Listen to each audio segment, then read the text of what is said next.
পিছত আপোনালোকে গম পালে যে হেতু এআই হয় টিভিটো খুদিলো যে আপুনি কিয় এটো চলালে বুলে নহয় মইতো সোশ্যাল মিডিয়াত পোৱা কাৰণেহে চলালো এটোতো মই বনোৱা নহয় অমুকেহে বনোৱা অমুকজন কোন বিচাৰি বিচাৰি গম পালে যে কাম্বোডিয়া আৰু থাইলেণ্ডৰ মাজৰ নো জোনত কোনোবা এজন মানুহ বহি আছে যা গোল্ডেন ট্ৰায়াঙ্গল বুলি কওঁ তাৰ পৰা ভিডিঅ'টো পঠাই দিয়া হৈছে কেইদিনমান আগতে আমি অসমত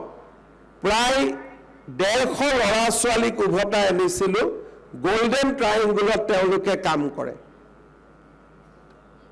মানুহক কয় বেংককত চাকৰি দিম বুলি দৰমহা পাব বুলি বেংককত যায় বেংককৰ পৰা তেওঁলোকে গোল্ডেন ট্ৰায়াঙ্গলত লৈ যায় আৰু পৃথিৱীত যিমান ডিজিটেলি বেয়া কাম কৰাৰ ব্যৱস্থা আছে কল চেণ্টাৰ হেকিং যিমান কাম হয় সেই জায়গাটোতে হয় আমাৰ ল'ৰা ছোৱালীৰ বাপেক মাকলৈকে হয়তো পইচাও পঠাই থাকে যে মই দৰমহা পাইছো পঠাই আছো কাম কি কৰি আছো আনএথিকেল কাম